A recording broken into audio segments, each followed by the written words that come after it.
Hola, hola, hola, ¿cómo están? Feliz y bendecido domingo, ¿cómo andan? Espero que muy bien. Bueno, hoy paso por acá para leer un capítulo o dos de este maravilloso libro, Ana, la abuela de Jesús, un mensaje de sabiduría y amor, de Claire Gerson. Ya vamos por la mitad del libro, miren, ya vamos por la mitad del libro, increíble. Creo que había dejado en el capítulo 26. Voy saludando a los que se conectan ahora. Hola Moni, hola San. Bueno, qué lindo verlas por acá. Para disfrutar si pueden de un capítulo. Feliz noche para vos Moni, sí, que estás del otro lado, allá en España. Un beso enorme. Bueno, a medida que se van conectando, los voy saludando y ya empiezo a leer uno o dos capítulos. Vamos a ver cuánto me da el tiempo, si no son muy largos, seguramente leeré dos. Así que bueno, muchas gracias por ser y estar. Y bueno, vamos a adentrarnos ya en la lectura. Este es el capítulo 26 y es Yeshua en Gran Bretaña. Compartiré ahora contigo una parte de las experiencias de mi nieto en las Islas Británicas, que me contaron Yeshua y sus tíos cuando regresaron. Haré un breve resumen de los lugares que visitó y las iniciaciones por las que pasó desde los 13 a los 16 años. De sus muchas experiencias iniciáticas, mi favorita fue la última iniciación que Yeshua experimentó dentro de Tor, de Avalon, poco antes de regresar al monte Carmelo y a Nazaret. El viaje a Gran Bretaña incluyó paradas a lo largo de toda la costa del Mediterráneo, donde José de Arimatea llevaba a los iniciados. Llevaba manuscritos, suministros y noticias a diferentes destinos a lo largo del camino. Se enfrentaron a la típica alta mar de finales de invierno y primavera, que a Yeshua le pareció muy emocionante una vez que consiguió superar su mareo. Sin embargo, estuvo encantado de pisar por fin la tierra firme y verde de Gran Bretaña, conocer a sus tíos Andrés, Josefo y Noé, y comenzar sus aventuras, de las que sus viajes etéreos solo le habían proporcionado destellos. Había pasado su 13º cumpleaños con sus familiares en Galia, incluyendo a Sara. Sara se parecía increíblemente a sus primas Marián y la joven María, aunque era más alta y tenía la tez más oscura, como su madre egipcia. Fue un encuentro maravilloso. Y ahora por fin estaba en la tierra del pacto de sus antepasados, hebreos, la tierra donde su abuela materna había sido adoptada como una princesa celta. Los próximos meses estaban llenos de promesas. Yeshua se alegró de conocer a los tíos que nunca había visto antes, así como de experimentar una nueva faceta de su tío José, como sumo sacerdote druida. José de Arimatea se iría a Palestina en 2 meses y volvería cada año durante los 3 años siguientes, hasta que terminaran las iniciaciones de su sobrino en el Reino Unido. Otros tíos de Yeshua tomaron con gusto el joven pupilo bajo su alta ala protectora. Andrés había llegado a Gran Bretaña en el año 22 a.C., hacía 31 años, y se había convertido en el arquitecto principal de las pequeñas comunidades monásticas de los druidas celtas de las islas de Avalon, que se habían ampliado considerablemente bajo su supervisión. Antes de continuar, déjame explicarte que Avalon era el nombre dado a 2 islas, la pequeña isla de Avalon, que ahora se llama Glastonbury, y la isla más grande de Mona, en la costa oeste de Gales, ahora llamada Anglesey. Josefo estaba en las fases iniciales del establecimiento de las principales universidades druidas esenias en estas 2 localidades, que contarían con una biblioteca que llegaría a contener miles de libros, manuscritos y pergaminos, muchos de los cuales fueron trasladados a Gran Bretaña por José de Arimatea desde todos los rincones del Imperio Romano. Tanto Andrés como Josefo eligieron ser monjes célibes, mientras que el camino espiritual de Noé abrazó la comprensión íntima del corazón femenino con un hombre casado. Noé tenía 12 años cuando llegó por primera vez a Gran Bretaña. 10 años más tarde, conoció y se casó con una princesa celta pelirroja llamada Ariadna. Su hermano, Lear Ladiet, había comenzado su reinado como rey de la rama norte del reino silúrico en Kimria o Gales, varios años antes de la llegada de Jesús en el año 10 después de Cristo.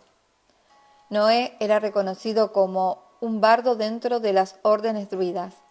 Si Jesús tenía un tío favorito, ese era Noé, quien se parecía a su padre más que ninguna otra persona que él conocía. Y te diré, mi querido amigo, que hay una buena razón para esta similitud. Tanto su padre como su tío Noé llevaban el mismo flujo de alma que se expresó como el maestro ascendido Saint Germain muchos años después. Al igual que Saint Germain, Noé se convirtió en un reconocido experto en los secretos de la inmortalidad física y mantuvo el mismo cuerpo durante más de 600 años. Tus registros se refieren a él como Merlín Taliesin, quien preparó a Arturo Pendragón para convertirse en el rey Arturo de Camelot. Así que ya sabes, Jesús estaba bien conectado. Enseguida, sus tíos le presentaron a las familias reales de las diversas tribus, a legendarios jefes de clanes, magos, bardos y sacerdotes y sacerdotisas druidas. Su primera iniciación tuvo lugar durante la celebración de los ritos de fertilidad de Baltainen en Avalon, cuando fue introducido como iniciado en la orden de los druidas. Sé que querrías conocer lo que experimentó Jesús mientras los fuegos de Beltane ardían en el Thor. Sin embargo, si tuviera que contarte todos los poderosos relatos que mi nieto compartió conmigo después de su viaje a Gran Bretaña, tendríamos suficiente material para escribir un libro aparte. Además de pasar el verano en las islas legendarias de Avalon y el oeste del país que llamas Cornwall, Devon y Somerset, los tíos de Jesús también lo llevaron a los grandes monumentos de la piedra de Stonehenge y a Bebury, donde aprendió acerca de las poderosas fuerzas conocidas por los geománticos. Siguió los caminos que formaban las líneas de corrientes eléctricas y magnéticas, sintiendo la oleada de energía que se producía en los puntos de dragón, donde se cruzaban. Por lo general, en estos cruces había círculos de piedra y otros monumentos monolíticos de piedra, que actuaban como agujas de acupuntura para aprovechar y canalizar las energías telúrica, lunar, solar y estelar, combinadas para fines específicos conocidos por los druidas. También se conectó profundamente con la conciencia de Gaia, la Gran Madre Tierra, entrando en muchos subterráneos y cuevas naturales y artificiales. Tal y como lo prometí, conoció los reinos de los elementales y las hadas al meditar en círculos de setas, en manantiales y lagos, en picos de montaña y frente de hogueras. En estos lugares, los portales interdimensionales eran muy fáciles de atravesar. Aquí, Jesús también aprendió más sobre la meditación del tiempo y la influencia de los cuerpos celestes. Jesús celebró ceremonias con sumos sacerdotes y sacerdotisas druidas en los bosques sagrados y meditó junto a las fuentes, los lagos y las corrientes de agua a lo largo de toda Gran Bretaña, excepto en el sureste, donde la dominación romana era demasiado evidente. Tanto en los profundos túneles como en las elevaciones de esta antigua tierra, aprendió a escuchar los oráculos de los mundos invisibles. También aprendió encantamientos, a discernir entre espíritus y cómo la energía sexual puede ser utilizada para bien o para mal. Durante su segundo año en las Islas Británicas, Jesús dedicó bastante tiempo a explorar la isla vecina de Eire o Irlanda. Al igual que en Gran Bretaña, aquí también encontró que los reinos angélicos estaban muy cercanos y accesibles. Entró en comunión con los seres del interior de la tierra, las hadas, los elementales de la tierra, el agua, el aire y el fuego. Yeshua pasó su último año en Gran Bretaña, principalmente en la isla de Mona, el gran santuario druida en la costa al oeste de Kimria, así como en la isla de Avalon, que actualmente se llama Glastonbury. Fue en el montículo del Cáliz y el Toor, en Avalon, donde pasó por su última iniciación en Gran Bretaña, justo un mes antes de su partida. En Avalon, José de Arimatea había construido una pequeña estructura de barro y adobe que servía de santuario para realizar las prácticas de los esenios. Esta estructura se convertiría en una cripta que luego se llamó la Capilla de María, en la gran abadía de Glastonbury. Cerca de allí había una fuente y una caseta para el pozo, que proporcionaba agua para las ceremonias y la comunidad. La caseta del pozo también protegía una de las entradas a los túneles subterráneos iniciáticos que conducían a las cámaras espaciosas debajo del montículo del Cáliz y el Toor. En este antiguo pozo, mi nieto, de 16 años, se reunió con su tío José, quien estaba vestido con la túnica blanca del sumo sacerdote druida. José llevó a su sobrino a través del laberinto oscuro, iluminado solo con la luz que nace del sol de dentro del alma. Dejaron al joven iniciado solo en una habitación con grandes cristales gruesos y altos, meditando al lado de un pequeño lago interior que reflejaba cada pensamiento y sentimiento. Se sumergió en el agua fría, buceando en las profundidades del abismo, hasta que vio brillar una débil luz en la distancia. Yeshua dejó de respirar como un humano y se abandonó a la memoria de su alma cuando había tomado la forma de un delfín. Nadó hacia arriba a través de un estrecho pasaje hasta que su cuerpo salió del agua oscura. Al salir de las profundidades, temblando de frío, se encontró con una cueva sellada al mundo exterior. Sobre la puerta, escrito en la antigua lengua que sus tíos le habían enseñado, estaban las palabras de Tot Hermes, como es arriba, es abajo. Viendo una luz que atrajo su atención, mi nieto cruzó el umbral de la puerta imponente. Grandes seres, de más de 7 pies de estatura, se levantaron de sus grandes bancos de piedra para darle la bienvenida. Acompañado por estos seres de luz, Yeshua subió una estrecha y empinada escalera de caracol y cruzó un puente de piedra hacia una gran caverna excavada en la roca y trabajada con fina mampostería. Allí, en medio de la habitación bien iluminada, había una gran mesa redonda de cristal, rodeada de 12 sillas de piedra.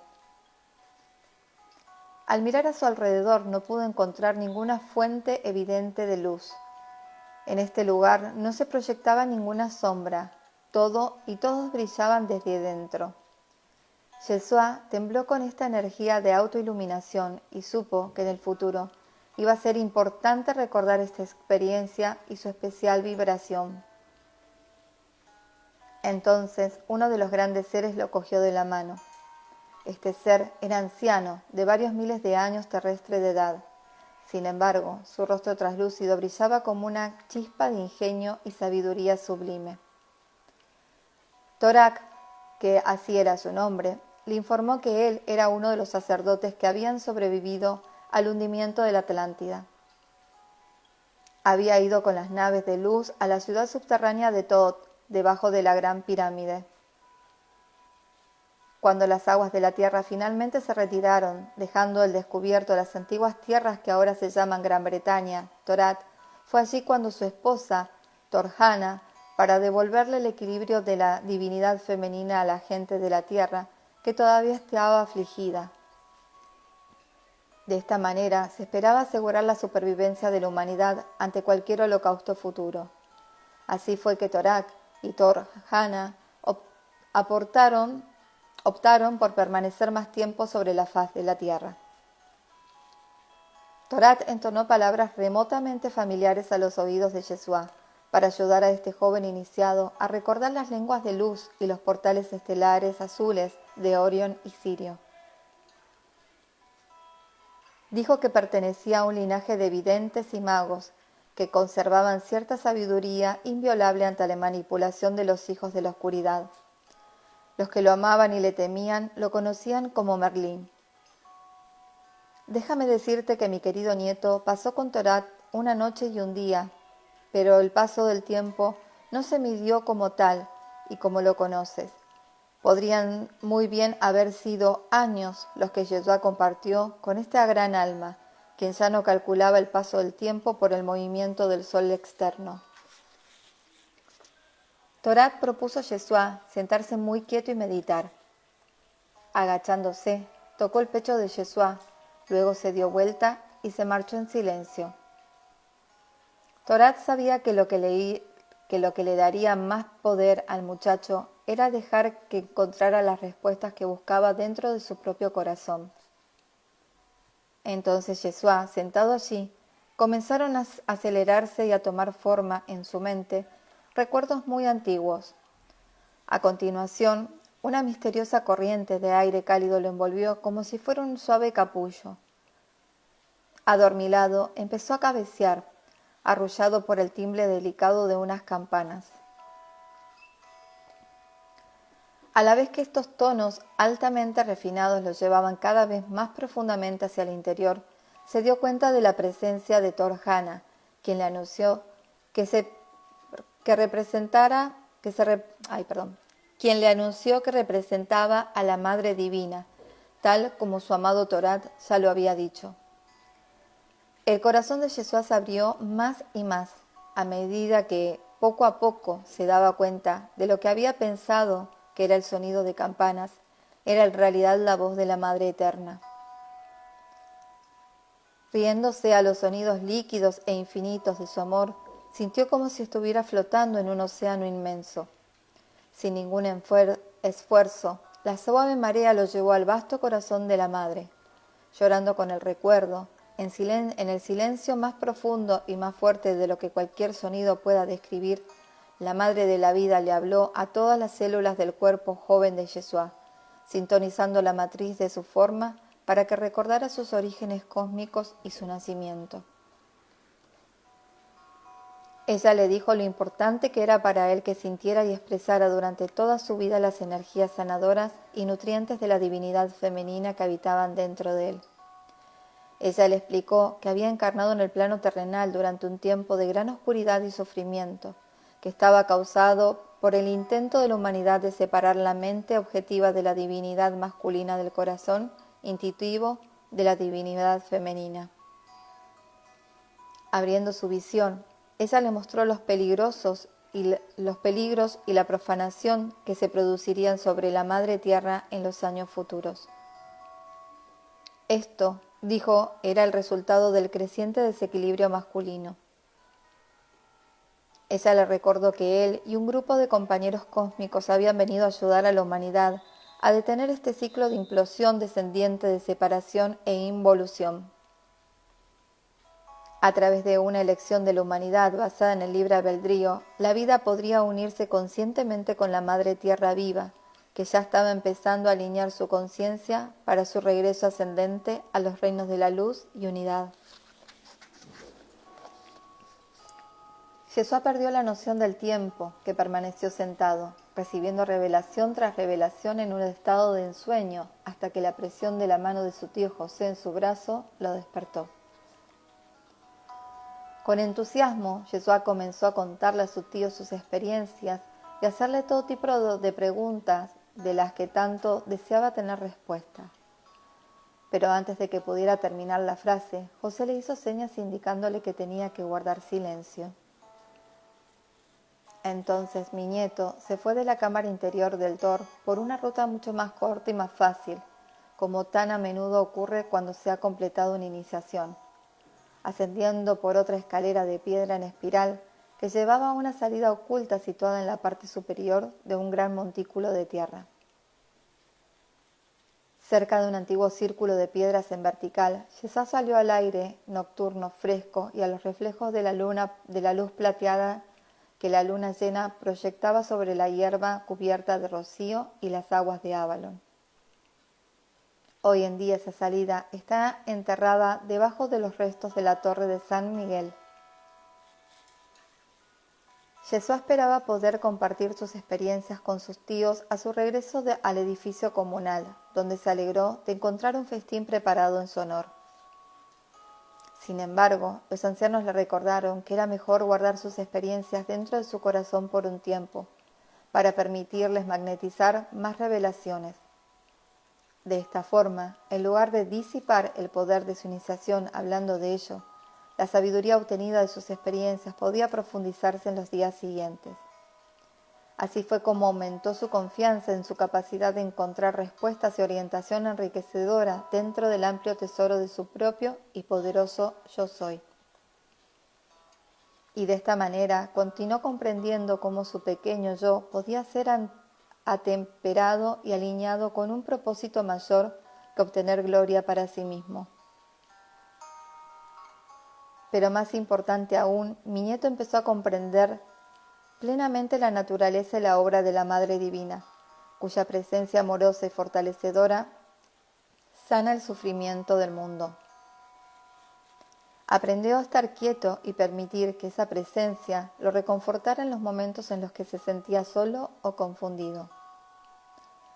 Vamos a detenernos ahora y a observar las energías del amoroso abrazo del amor divino. Sintoniza tus oídos y podrás oír el delicado tintineo de las campanitas de plata de Torjana, llamándote a casa, al corazón de la Madre Divina. Respira y recibe también la esencia de un hermano mayor cuya luz ejemplar muestra el camino. Capítulo 27. Yeshua vuelve de Gran Bretaña. Recuerdo con cariño el día que Yeshua regresó de Gran Bretaña. Una mañana de agosto, antes del amanecer, sentí el deseo de levantarme y caminar hacia mi precipicio favorito con vistas al mar grande. Había creado un pequeño altar allí hacía muchos años. Mientras rezaba arrodillada al lado de las familiares piedras, empecé a sentirme absorbida por un océano de bienaventuranza y éxtasis. Cuando empecé a sentir mi cuerpo otra vez, los primeros rayos del sol empezaban a penetrar la profundidad oscura de la noche. En mis oídos internos escuché: he llegado. Cuando mi visión exterior se adaptó a la claridad, examiné el horizonte. Sí, se acercaba una pequeña flota de barcos de vela cuyas lámparas oscilaban como estrellas bailando. Cuando estaban más cerca y con la luz de la aurora, vi los colores y el diseño de la bandera heráldica de José sobre la vela mayor del barco principal. Me quité el manto y comencé a agitarlo a la brisa.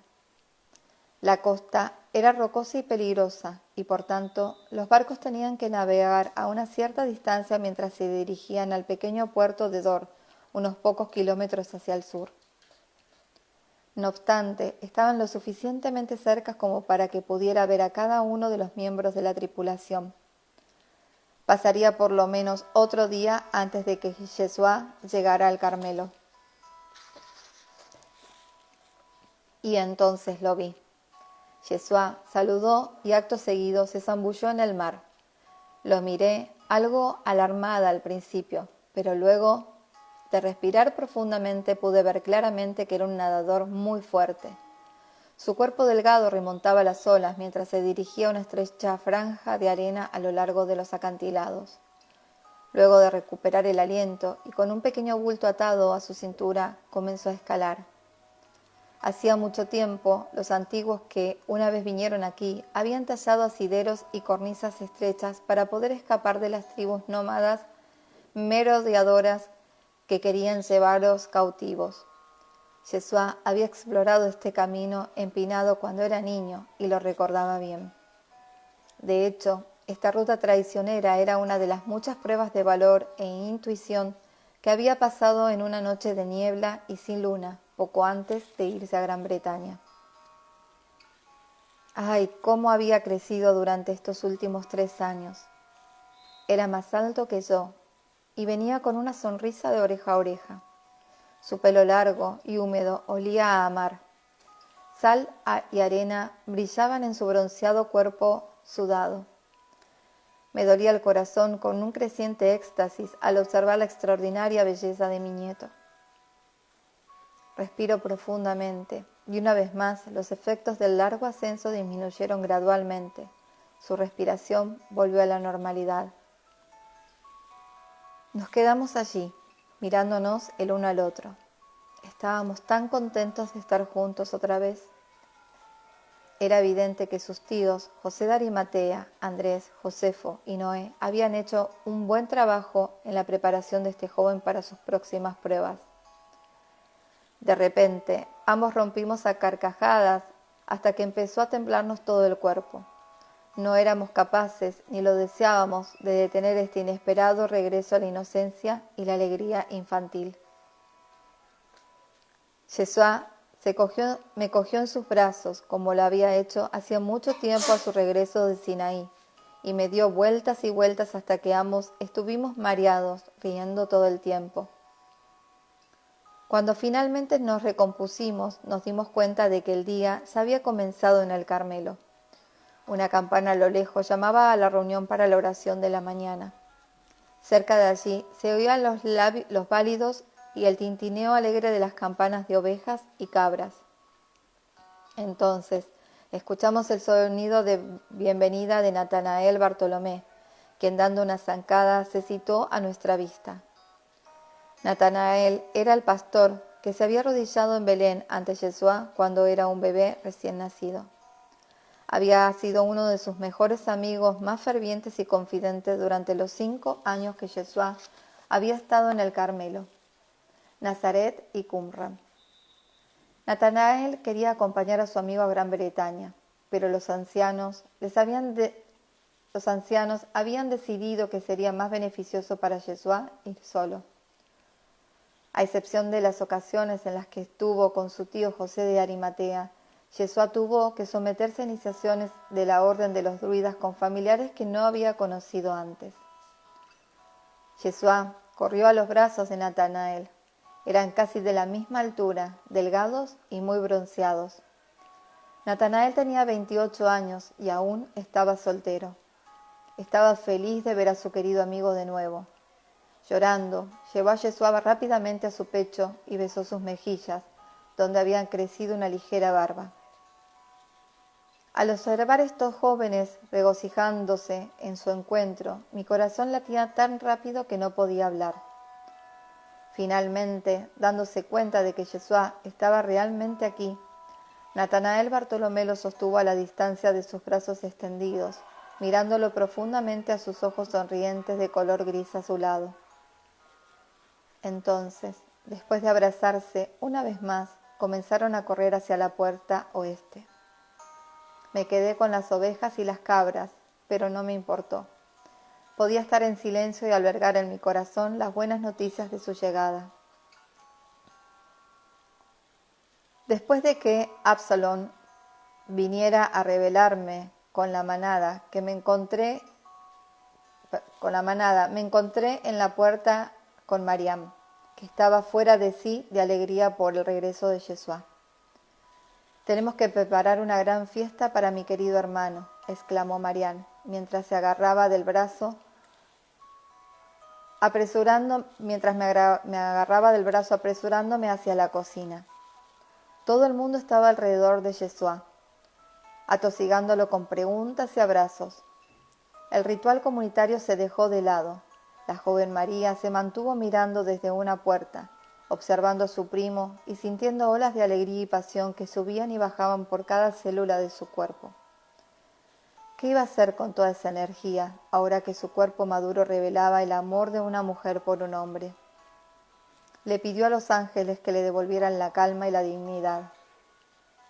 De repente, Yeshua captó su mirada. Se quedó atónito y dirigió sus ojos hacia el suelo con la cara sonrojada por el color de una pasión que le venía de un lugar en su ser cuya profundidad no podía determinar. Dándonos cuenta de este momento conmovedor de placer intenso, aunque embarazoso, todo el mundo empezó a sonreír y a reír. Yeshua respiró profundamente, cogió a los niños de a uno en uno para montarlos en sus hombros y comenzó a correr alrededor del patio interior. Luego saltó sobre una cerca baja de piedra y corrió entre los árboles frutales y los olivos. Los niños gritaban y agitaban sus brazos como pájaros. Mientras miraba con alegría esta escena de juego inocente, mi memoria volvió al momento en que Yeshua, siendo un niño de 8 años de edad, regresó de Egipto y el Sinaí. Dándose cuenta de la fatiga de Yeshua, Natanael fue a su rescate y les dijo a los niños que volvieran a sus tareas. A continuación, estos dos queridos jóvenes se fueron caminando a los baños y después al gran comedor para proporcionar refrigerio a sus cuerpos hambrientos. No importó que no fuera a la hora habitual del desayuno. Les sirvieron tazones humeantes de avena, mijo y camut, así como leche y queso de cabra frescos, hogazas de pan negro y miel silvestre. Era evidente que las reformas que la joven María había catalizado estaban llegando. Después de compartir intensamente sus experiencias durante una noche con toda la comunidad del Monte Carmelo, Yeshua partió para visitar durante una semana a su familia en Nazaret, que estaba a solo 30 kilómetros de distancia. María, Ana y José estaban esperando la llegada de Yeshua y estuvieron encantados con la forma en que estos 3 años en Gran Bretaña habían transformado a su hijo de un adolescente precoz a un hombre joven maduro. Todos disfrutaron de la gran reunión familiar. Yeshua estaba feliz de compartir sus experiencias con sus padres, hermanos y hermanas, Santiago, Judas, José el joven, Ruth, Tomás y Simón. De este modo, Yeshua fue capaz de integrar sus iniciaciones, compartiendo solo aquellas experiencias que sabía que iban a beneficiar a los que le escuchaban. Marián y la joven María estaban preparándose para dejar el Monte Carmelo a fines de octubre con algunos adultos y otras jóvenes para comenzar sus iniciaciones más avanzadas en Egipto. Sabían que no iban a ver a Yeshua de nuevo antes de que partiera a la India. Por lo tanto, sentían un gran deseo de reencontrarse con su primo favorito cuando Yeshua regresó al Carmelo después de permanecer una semana con su familia en Nazaret. Pasaron cada momento que podían con él. Marián y la joven María se habían unido tan estrechamente que la sombra de los celos que era apenas perceptible, a excepción de alguna ocasión, palabra mordaz o mirada temerosa. Habían hecho un pacto entre ellas de encontrar una forma de sobrellevar los sentimientos intensos que ambas proferían hacia Yeshua y su destino común con él.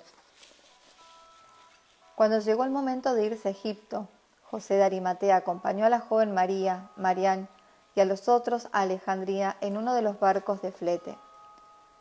Como permaneció allí por un mes antes de continuar su ruta comercial, José les mostró las maravillas de esta sofisticada ciudad y les presentó a varios de sus parientes lejanos, que más tarde la llevarían a Heliópolis. Varias semanas antes, Isaac y Tabita habían llegado a Egipto con su hija Sara, concebida en la luz, y las estaban esperando para darles la bienvenida cuando llegaron a la casa de su tía Marianne. Marián y la joven María habían oído historias acerca de su prima de piel oscura, que despertaron su curiosidad y tenían muchas ganas de conocerla. El resto de nosotros tuvimos el inmenso placer de disfrutar de la presencia de Yeshua en el Monte Carmelo y en Nazaret antes de su partida a la India. Se marcharía el próximo mes de abril, poco después de su 17º cumpleaños. Como le gustaba a Yeshua poder estar con sus seres queridos y hermanos más jóvenes de nuevo. Los niños, que habían sido compañeros de juego de Yeshua, habían cambiado mucho durante sus 3 años de ausencia. Ahora que había madurado con sus iniciaciones y tenía una sensibilidad mucho más refinada de la energía sutil, Yeshua miraba a sus padres con una comprensión más profunda, reconociendo la trayectoria que los había preparado también a través de los años. A pesar de que parecían bastante ordinarios y pasaban desapercibidos en su trabajo, no pasó mucho tiempo para que Yeshua descubriera que tanto su padre como su madre tenían más poderes espirituales de los que había percibido antes de partir hacia Gran Bretaña.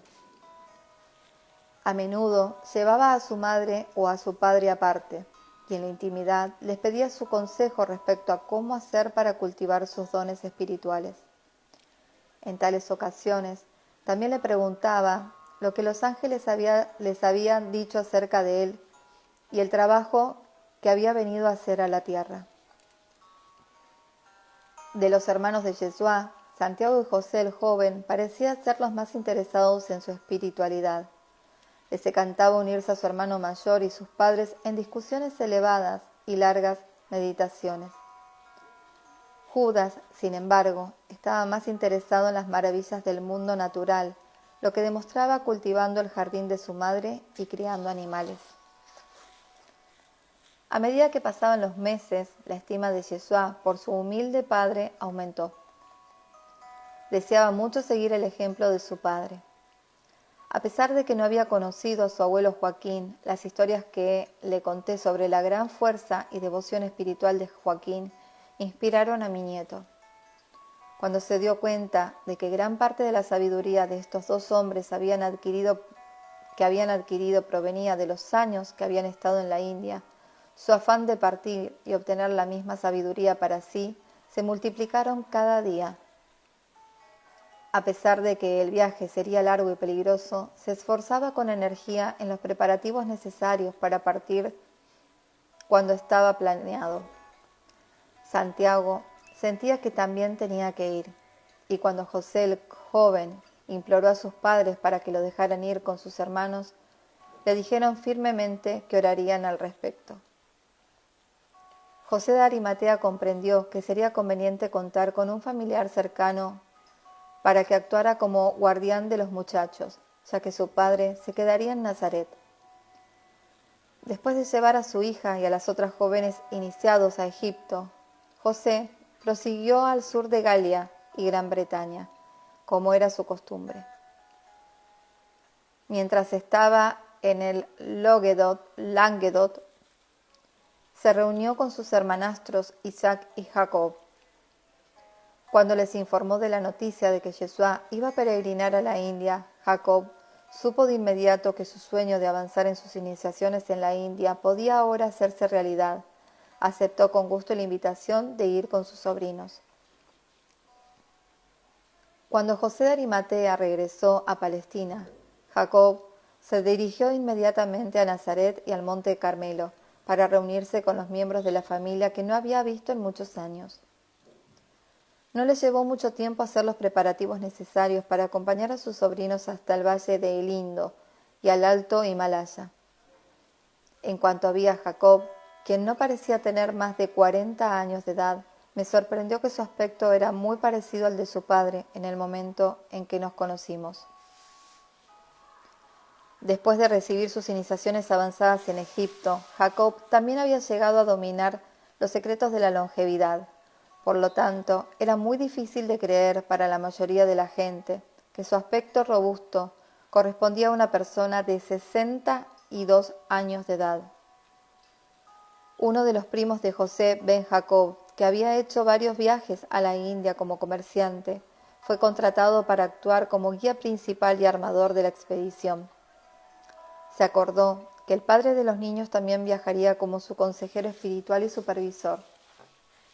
Sin embargo, debido al empeoramiento de la enfermedad física que habían comenzado a afectarle recientemente la vista y las articulaciones, el largo viaje a la India no era recomendado. Se decidió entonces que José se quedaría cerca de su casa, o al menos eso parecería a los ojos de los no iniciados. Como José había dominado la energía sutil en el tiempo y el espacio interdimensionales, se bilocaría tanto a menudo como le fuera posible para estar con sus hijos. En las ocasiones que fuera necesario, se comprometió a teletransportarse con su cuerpo físico. Yeshua había visto a su padre hacer ambas cosas, así que sabía que su padre cumpliría su promesa. El resto de nosotros que sabíamos bilocarnos o teletransportarnos, nos uniríamos a ellos de una vez en cuando. José, el joven, estaba exaltado de alegría cuando su madre, que estaba en contra de que él hiciera ese viaje al extranjero, siendo tan joven, aceptó. Varios días antes de su partida, muchos miembros de la familia se reunieron en la casa de María Ana para una celebración de despedida. Después de una comida sencilla, celebraron con música y baile, y luego entregamos los regalos que habíamos preparado para el viaje de los peregrinos.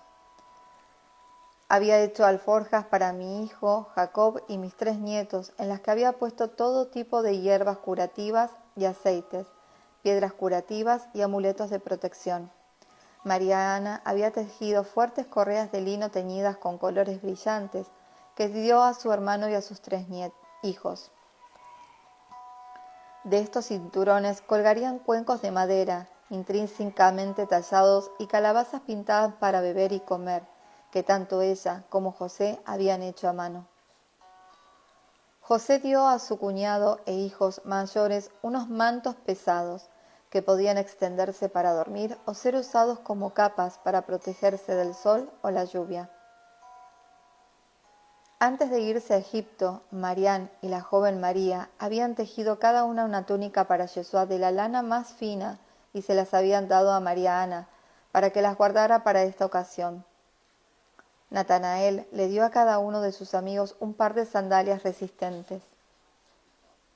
Al amanecer, un brillante día de primavera, abracé a estas almas valientes, tan queridas por mi corazón, sin saber cuándo volvería a verlos de nuevo. Jacob tomó la iniciativa haciendo sonar un cuenco de carnero, y todos se montaron en sus camellos, seguidos cada uno por otro camello de carga. Se iban a encontrar con una caravana de comerciantes en un campamento cerca del mar de Galilea, y luego seguirían su camino a las grandes montañas del este. Aunque entusiasmada y totalmente a favor de su peregrinación, en esta ocasión sentía melancolía, sabiendo que echaría de menos estar con estos nietos durante los años que estarían lejos. Esta ocasión presentaba una nueva oportunidad para desprenderme de mis deseos humanos y alinearme a un plan más elevado. Me consolé sabiendo que podía unirme a ellos en el plano etérico e incluso teleportar mi cuerpo cuando fuera apropiado.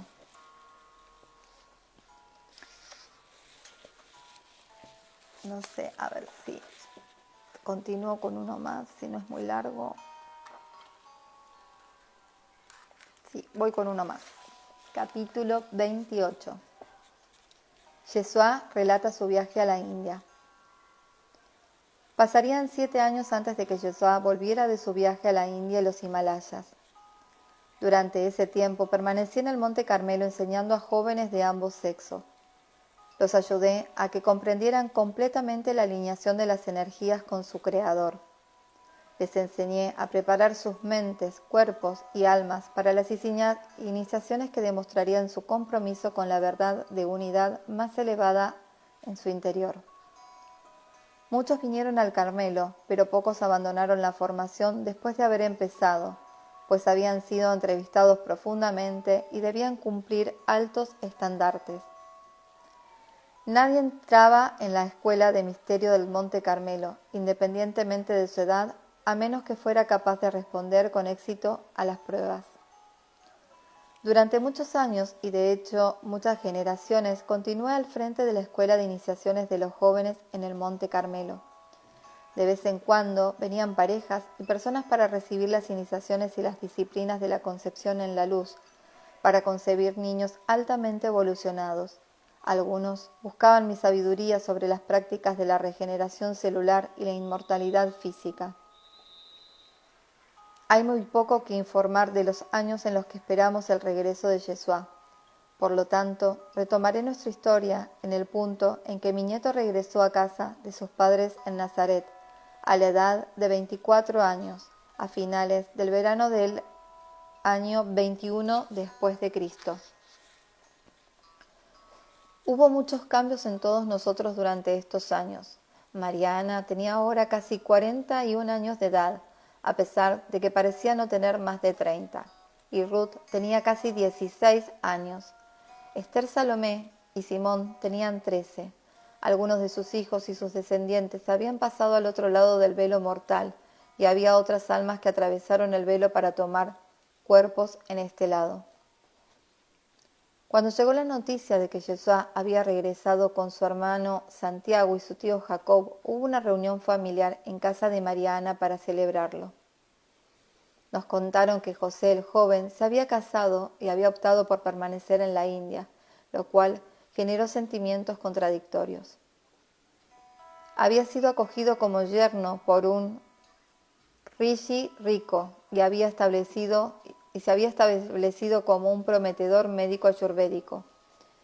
Mi nieto nos comunicó entonces que su padre José, que se había teletransportado por última vez a la India durante el mes anterior al regreso de Yeshua y Santiago a Palestina, había ascendido a la luz y no regresaría.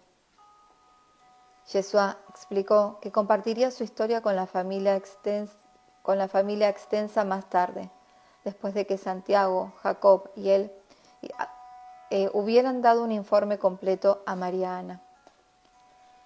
Así pasó una semana antes de que nos reuniéramos de nuevo. Mariana permaneció en retiro de silencio todo ese tiempo. Ella me había confiado varios meses antes que había sido convocada en los planos internos para ir a la presencia de Mahababaji.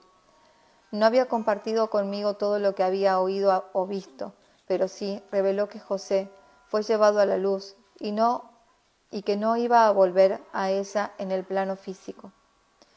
Estaba decidida a llevarlo en su corazón y a seguir adelante sin él, la mejor que pudiera. No había sido fácil. A pesar de que las comodidades materiales eran abundantes, la soledad a menudo perturbaban la paz de Mariana. Sin embargo, se sacó a sí misma de los potenciales valles de depresión con renovado vigor y con una constante disponibilidad para aliviar el dolor de otros cuyas pérdidas eran mayores que la suya. Por lo tanto, María Ana se enfrentó al desafío de lograr un mayor equilibrio entre su naturaleza femenina muy desarrollada y la expresión de sus facultades masculinas latentes. Sus habilidades providenciales aumentaron, al igual que su extraordinaria sabiduría y compasión. Mucha gente requería de su consejo y presencia, y rara vez tenía tiempo para considerar su condición de viuda, excepto durante las largas horas de la noche que hacían notar la falta de calor reconfortante en su cama. Yeshua y José estaban ahora con ella, completamente maduros. Estos jóvenes hicieron sentir su presencia en la pequeña pero cómoda casa de María Ana. Era evidente que habían llegado a una altura de la que ella se sentía orgullosa y agradecida. Sin embargo, sentía un dolor en su corazón cada vez que veía a su hijo Santiago, cuyo rostro era muy parecido al de su padre. Durante los primeros días después de su regreso, le caían las lágrimas cada vez que lo miraba. Después de que María Ana había tenido tiempo de asimilar todo lo que Yeshua, Santiago y Jacob le contaron de sus experiencias en la India, y en particular lo que se refería a su marido, ella preparó un banquete e invitó a la familia y amigos a que se reunieran. Y Yeshua comenzó a compartir con nosotros los mejores momentos de sus 7 años de peregrinación en la India. Yeshua nos convocó a última hora de la tarde, justo después de la puesta al sol. Oramos y dimos la bendición a nuestras actividades del día y a nuestra abundante cena. Con el hambre corporal satisfecho, tomamos entonces nuestras posiciones en el patio de la casa de María Ana. En este dulce y sublime jardín encontramos reposo y solaz. La dulce fragancia de las flores, de los cítricos, del jazmín y de las rosas flotaba en la brisa cálida y tranquila del verano tardío. Cada uno permanecía en silencio y profundamente dentro de sí mismo. Incluso los niños muy pequeños que se reunieron alrededor de las rodillas de Yeshua y el niño que estaba sentado en su regazo estaban inusualmente callados. Una profunda paz prevaleció, libre de cualquier pensamiento de tristeza o ansiedad por la mañana. Esperamos en silencio hasta que Yeshua suspiró y comenzó a hablar. Estas son las palabras que recuerdo que nos dijo. Mi querida familia y amigos, a cuya presencia he vuelto después de un largo viaje. Ahora soy de la estatura de un hombre y la ley de la unidad descansa en mí, aunque no todo se ha cumplido en mí todavía. De esto estoy ahora seguro. Espero el pleno despertar cuando Dios venga y habite permanentemente dentro de mi conciencia.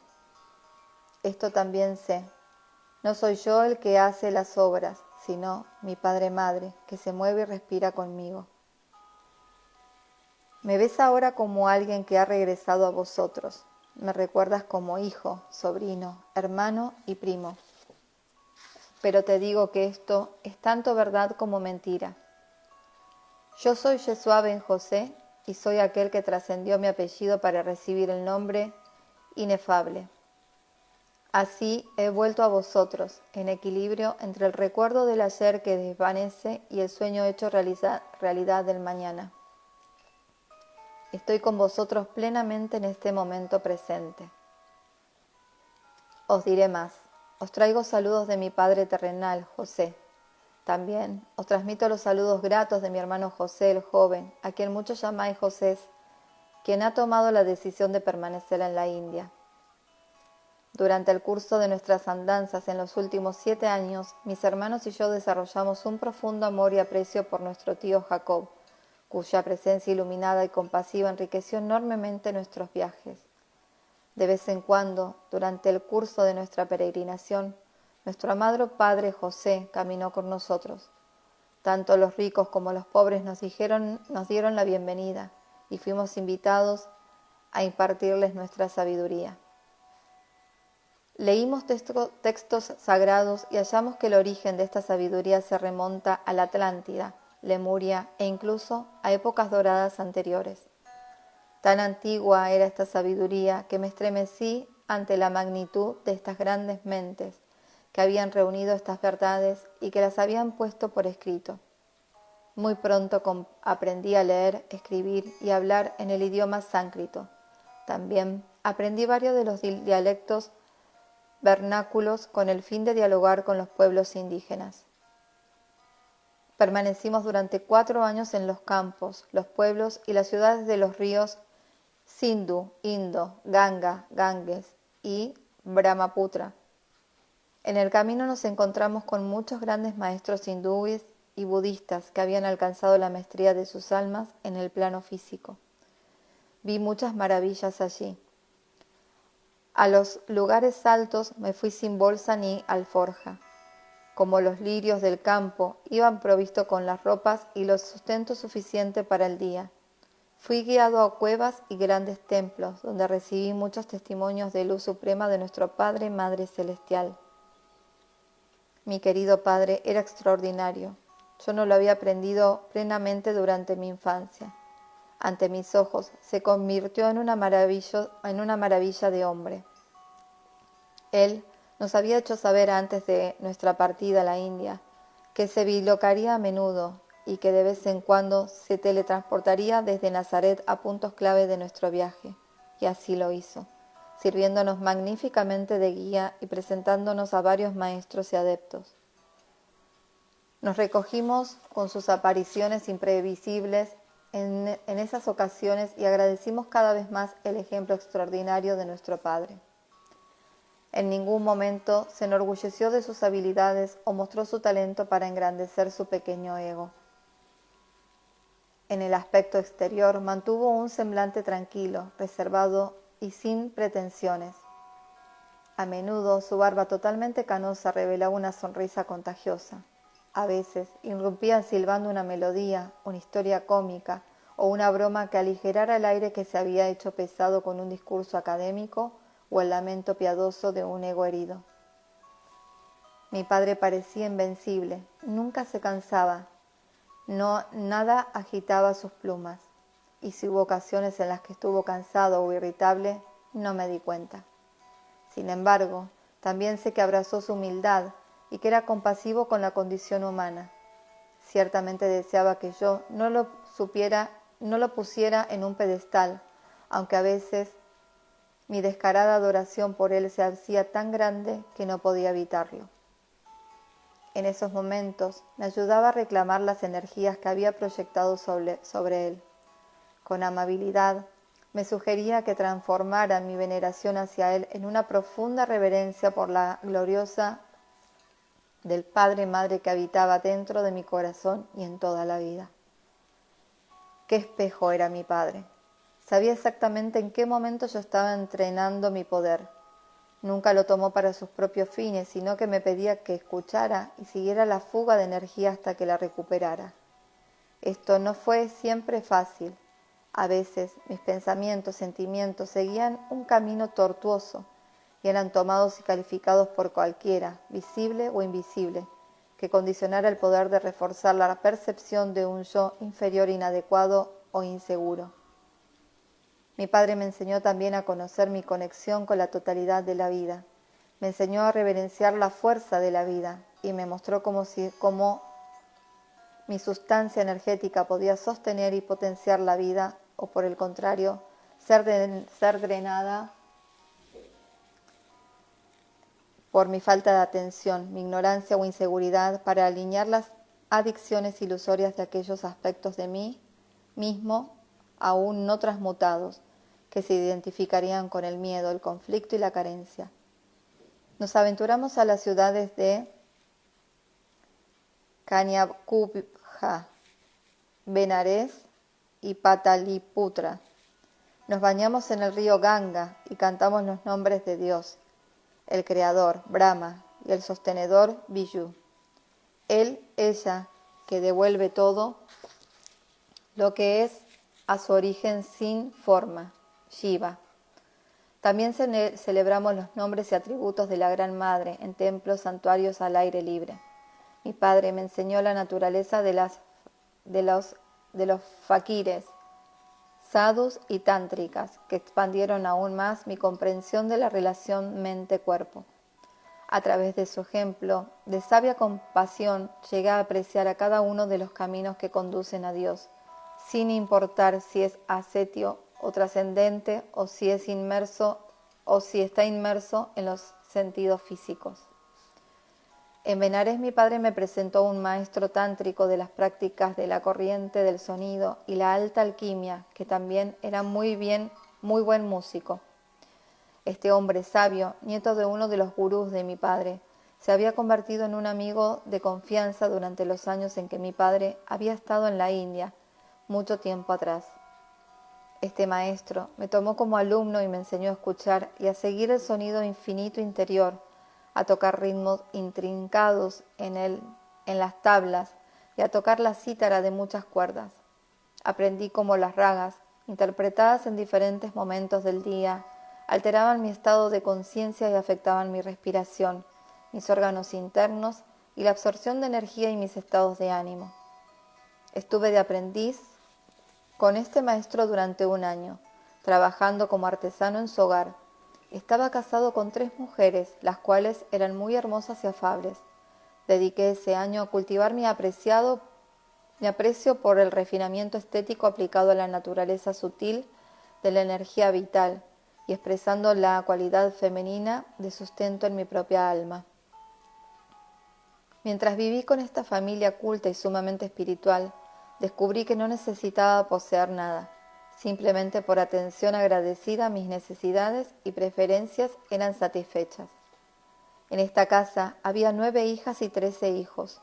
Con una de las hijas mayores sentimos una gran atracción mutua y con ella aprendí el arte del gran amor tántrico. Esta es una ciencia y arte altamente refinados para elevar y expandir la conciencia. Comparto esto con vosotros para que podáis entender que percibo el sexo como un potente regalo de nuestra fuente creadora. A través de disciplina y devoción consciente, El sexo puede ser un camino directo al verdadero ser como expresión del amor divino. El sexo, sin embargo, si se expresa a través de las energías no transmutadas de los chakras inferiores, gobernados por los centros animales del cerebro dormido y los órganos tóxicos del cuerpo, pueden provocar una aflicción dolorosa que domina y devora el alma de la mujer y del hombre. Los celos, la lujuria, la avaricia, la ira, la culpa, la vergüenza, el abuso y la degradación pueden arrastrar la inocencia del flujo sexual hacia los caminos tortuosos de la autocrítica y a los interminables ciclos de compensación kármica, para llegar a ser un sumo iniciado que domina toda la energía a través de su uso legítimo. Hay que hacer frente a esta gran fuerza creativa dentro de uno mismo, junto con toda la memoria genética y del alma conectada con ella. Durante ese año maravilloso en Benares llegué a conocerme a mí mismo, al igual que mis padres y mis abuelos hicieron antes de que yo, como maestro de estas más bellas, poderosas y refinadas energías iniciáticas. También aprendimos y practicamos posturas del cuerpo, pranayama, respiración consciente y la purificación de la mente y el cuerpo. Utilizamos mantras, palabras de poder y mudras, gestos de las manos que activan los circuitos de energía del cuerpo. Y experimenté cómo llegar a diferentes niveles de samadhi, conciencia de lo absoluto, a través de las muchas formas de meditación. Aprendí que incluso mi cuerpo es conciencia y que paradójicamente contiene todo lo del universo dentro de él. Si lo uso como un mapa intrincado, puedo localizar, comunicarme, dirigirme, restaurar, animar, eliminar y construir todo reflejo interno y externo de mi conciencia. También llegué a saber que yo era el soberano de mí mismo, siempre y cuando estuviera alineado y en sintonía con mi fuente creadora omnipotente, mi poderoso yo soy. Me di cuenta de que era libre y que no dependía de nadie. Sin embargo, las relaciones que se nutren del corazón son hermosas y poderosas si sabemos que todos somos flores en el jardín del amado, que da la vida por igual a toda su creación.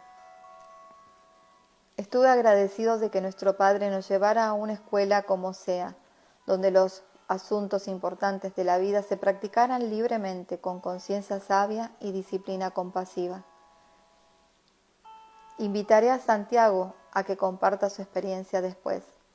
Aunque diferimos en nuestra filosofía con respecto al plano físico y de vez en cuando siento el juicio de mi hermano hacia mí, me alegro por mi experiencia y el apoyo que nuestro Padre nos brindó a los dos. Así fue como nuestro Padre José nos ayudó a seguir el camino que él había hecho hacía mucho tiempo, cuando se preparaba a sí mismo para ser nuestro Padre. No fue solo para ser nuestro Padre por lo que había ido a la India en su juventud. Evidentemente, él trataba de alcanzar la maestría para poder dar un mayor servicio a la humanidad. Cuando mi tiempo con mi gran maestro, gurú y mi amante tántrico llegó a su fin, nuestro Padre nos llevó a un pueblo en los bajos Himalayas. Mis hermanos Santiago, José el joven, así como el tío Jacob, nos acompañaron durante un año y luego volvieron a Benares. José había pasado la mayor parte de sus días con nuestro tío Jacob en la casa de uno de los médicos de nuestro anfitrión, que reconoció los dones curativos inherentes de mi hermano. Por ello, José y el tío Jacob regresaron más tarde al gran complejo del templo. Santiago continuó sus estudios en la biblioteca y José comenzó sus estudios formales de medicina ayurvédica. Sabiendo que estábamos en buenas manos, el tío Jacob se dispuso a viajar a otros muchos lugares sagrados de la India. Revisando ahora nuestras experiencias, me doy cuenta de que mi padre sabía de lo que compartiría con nosotros en este momento. En cualquier caso, mucho antes de su partida del plano terrenal, nos preparó cuidadosamente para nuestro primer encuentro con Babaji. Ese encuentro, el primero entre muchos, transformaría para siempre nuestras vidas, como ya veréis. Después de que tomamos algunos refrescos que mi hermosa madre ha preparado continuaré con mi historia. Bueno, ahora sí, hasta acá. Vamos a dejar esta lectura por el día de hoy. Retomaré el martes con el capítulo 29, Encuentro de Yeshua y Babaji.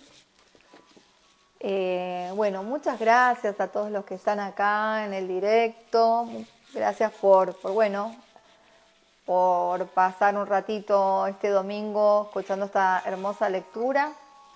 Y bueno, nos estamos viendo el martes a la mañana, a las 10 seguramente, para poder continuar con este libro. Les mando un beso y un abrazo enorme. Gracias a Alicia, gracias a Jessica, Magalí, bueno, a todos los que están ahora acá viéndolo, a los que los van a ver después. Recuerden que lo subo a Instagram y a YouTube. Así que si quieren compartir este hermoso libro con personas que no tienen Instagram, les pueden compartir el enlace de YouTube, Calma Salud Consciente. Un beso, Blanquita hermosa. Bueno, les mando un beso enorme. Que tengan un hermoso y feliz domingo. Chau, chau, chau.